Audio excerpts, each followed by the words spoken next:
Hello everyone, welcome to my kitchen. ഇന്ന് ഇവിടെ കാണിക്കുന്നത് ഒരു ബേക്കറിയിലൊക്കെ കിട്ടുന്ന മാതിരി ഒരു കപ്പ് കേക്ക്. ഈ വീഡിയോയിൽ യൂസ് ചെയ്യുന്ന പ്രോഡക്ട്സ് ഒക്കെ ലിങ്ക് ഞാൻ ഡിസ്ക്രിപ്ഷനിൽ കൊടുത്തിട്ടുണ്ട്. ഇൻട്രസ്റ്റഡ് നിങ്ങൾ അതൊന്ന് ക്ലിക്ക് ചെയ്ത് നോക്കൂ. ഇതിൽ ആവശ്യമുള്ള സാധനങ്ങൾ 2 കപ്പ് മൈദ, 1 cup powdered sugar, 1 cup curd, 1/2 cup milk, പിന്നെ 2 table spoon baking powder, 1 table spoon baking soda, പിന്നെ 1/4 കപ്പ് ഓയിൽ, പിന്നെ വെനില എസൻസ്. ഇതൊക്കെയാണ് ആവശ്യങ്ങൾ. പിന്നെ വലിയൊരു പരന്ന ബൗൾ എടുക്കാം. ഓയിൽ അതിലിടാം.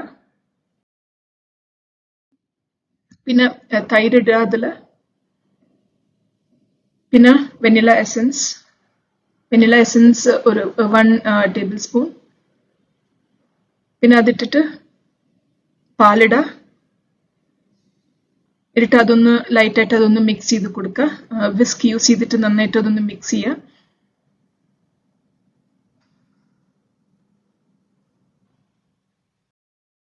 നന്നായിട്ട് അതൊന്ന് മിക്സായി. പിന്നെ നമ്മളൊരു ഫിൽറ്റർ എടുത്തിട്ട് മൈദ, ഷുഗറും പിന്നെ ബേക്കിംഗ് സോഡ, ബേക്കിംഗ് പൗഡർ ഇട്ടിട്ട് അതൊന്ന് നന്നായിട്ട് അതൊന്ന് ഫിൽറ്റർ ചെയ്യുക.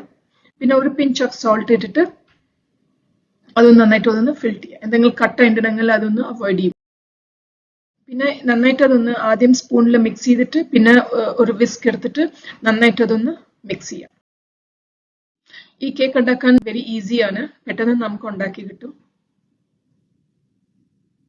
പിന്നെ മൈക്രോവേവ് 180 ഡിഗ്രിന് ഒരു 15 മിനിറ്റ്സ് പ്രീ ഹീറ്റ് ചെയ്യാൻ റെഡിയാക്കി വെച്ചോളൂ. ഈ സമയത്ത് ഇങ്ങനത്തെ ഒരു ട്രേ എടുക്കുക. പിന്നെ ഒരു കപ്പ് കേക്കിന്റെ ഒരു ട്രേ ആണിത്. പിന്നെ കപ്പ് കേക്കിന്റെ സിലിക്കൺ മൗൾഡ് ഹാഫ് ആയിട്ട് നമ്മൾ ഈ കേക്കിന്റെ മാവ് ഒഴിക്കും. ഇതിന്റെ ഒക്കെ ലിങ്ക് ഞാൻ ഡിസ്ക്രിപ്ഷനിൽ തന്നിട്ടുണ്ട്. നിങ്ങൾക്ക് അത് ഇൻട്രസ്റ്റഡ് ഉണ്ടെങ്കിൽ നിങ്ങൾക്ക് അത് ക്ലിക്ക് ചെയ്ത് നോക്കാം ആൻഡ് പർച്ചേസും ചെയ്യാം. പിന്നെ അതിന് മേലെ ചോക്കോ ചിപ്സും പിന്നെ ട്യൂട്ടി ഫ്രൂട്ടി. സോ അതൊക്കെ റെഡിയായി. പിന്നെ മൈക്രോവേവ് ഇവിടെ ഹീറ്റായി. പിന്നെ ഇവിടെ നമുക്ക് 180 ഡിഗ്രിന് 40 മിനിറ്റ്സിൽ നമുക്കത് ബേക്ക് ചെയ്യാം. കേക്ക് റെഡിയായി. സിലിക്കൺ മൗൾഡിനായിട്ട് ഒന്നും ഒട്ടില്ല, പെട്ടെന്ന് നമുക്കത് എടുക്കാൻ കിട്ടും. നല്ല സോഫ്റ്റ് ആയിട്ടുള്ള കേക്കാണ്, നല്ല ടേസ്റ്റ് ഉണ്ടാവും. സോ ഈ റെസിപ്പി തീർച്ചയായിട്ടും ട്രൈ ചെയ്ത് നോക്കൂ. കുട്ടികൾക്കൊക്കെ നല്ലൊരു സ്നാക്കാണ്. സോ ഈ ഒരു വീഡിയോ എല്ലാവർക്കും ഇഷ്ടമായി വിചാരിക്കുന്നു. Please like, subscribe my channel and support me. Thank you.